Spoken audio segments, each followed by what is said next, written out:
8th class 8वीं class, जैसा कि आप जानते हैं आज 25 अक्टूबर सन 2021 है और मैं हूं आपका चाहिता मुख्तियार सिंह करनावल, MIA अलवर राजस्थान।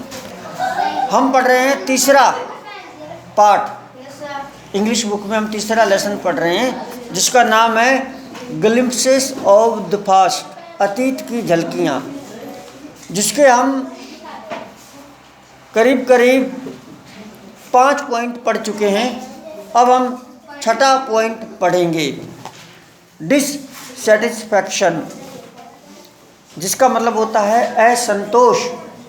1835 से 1856 तक। विद्यार्थियों, जैसा कि आप जानते हैं जब भारत में ब्रिटिश ईस्ट इंडिया कंपनी आ गई और फिर अंग्रेज़ों ने अपने हाथ में उस कंपनी को भी ले लिया और वो यहाँ पर राज करने लग गए, भारतीयों का वो दमन करने लग गए, तो फिर सभी भारतीयों के अंदर असंतोष उत्पन्न हुआ, डिससेटिस्फैक्शन। असंतोष का मतलब है जैसे अंग्रेज़ों की जो भी नीतियाँ थी उससे भारत के लोग राजी नहीं हुए। संतोष मतलब राजी हो जाओ तो संतोष है, राजी ना हो तो असंतोष है। इसको आज हम पढ़ेंगे। Education in India was a Persian and Sanskrit. Bharat में शिक्षा संस्कृत व फारसी में दी जाती थी। हमारी प्राचीन भाषा एक तो संस्कृत, भारत में संस्कृत पढ़ाई जाती थी, एक यहाँ पर मुग़ल थे, मुसलमान थे, तो उन्होंने फारसी भाषा जो है वो शुरू की हुई थी। Education in India was Persian and Sanskrit. In 1835 a Englishman named Machiavelli suggested a change. सन 1835 में एक अंग्रेज मैकाले ने परिवर्तन का सुझाव दिया। एक अंग्रेज था, उसका नाम था लॉर्ड मैकाले। मैकाले ने कहा यहाँ शिक्षा दी जाती है फारसी में और संस्कृत में, और अपने को पढ़े लिखे लोग चाहिए नौकरी के लिए, क्योंकि ब्रिटिशों का राज था, अंग्रेज़ों का, तो नौकरी पर भी तो आदमी चाहिए थे। और नौकरी के लिए अंग्रेज, लिखाई पढ़ाई के लिए अंग्रेज ज़्यादा पैसे लेते थे। उन्होंने सोचा ऐसे करो, अंग्रेजी स्कूल खोलो और भारतीयों को अंग्रेजी पढ़ाओ, तो ये सस्ते में नौकरी में हमको मिल जाएंगे। उन्होंने फिर अंग्रेजी शुरू करी यहाँ पर। We should teach the natives through the English language. हमें मूल निवासियों को अंग्रेजी भाषा के माध्यम में पढ़ाना चाहिए।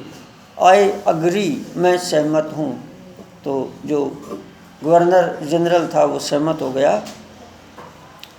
English education produced clerks to whom the British gave petty jobs under them. अंग्रेजी शिक्षा ने क्लर्क यानी कि बाबू पैदा किए, पढ़ लिख कर वो नौकरी करने लग गए। To whom the British gave petty jobs under them, और जिन्हें अंग्रेज अपने अधीन छोटी मोटी नौकरी दिया करते थे। अब ध्यान दें, अभी तो सर आएंगे तब तक मैं कुछ और पढ़ दूंगा।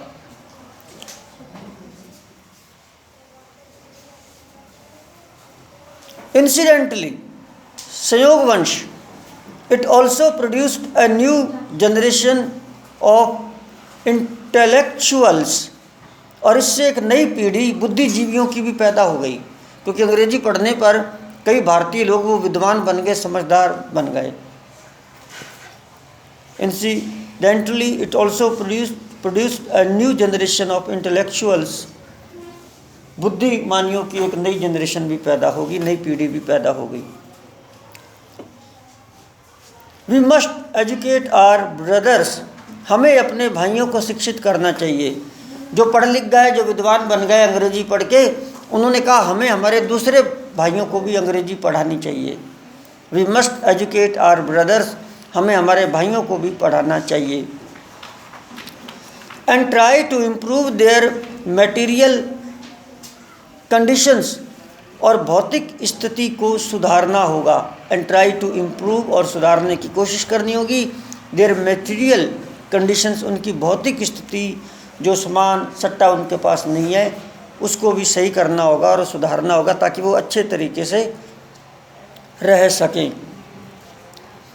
For that we must convey our grievances to the British parliament, इसके लिए हमें अपने कष्टों को ब्रिटिश संसद तक पहुंचाना चाहिए। By 1856 the British had conquered the whole of India, सन 1856 तक अंग्रेजों ने संपूर्ण भारत को कब्जे में कर लिया। They cared little about the needs of Indians, उन्होंने भारतीयों की आवश्यकताओं के बारे में न के बराबर ध्यान दिया। Our kings have become puppets, हमारे राजा कठपुतली बन गए हैं।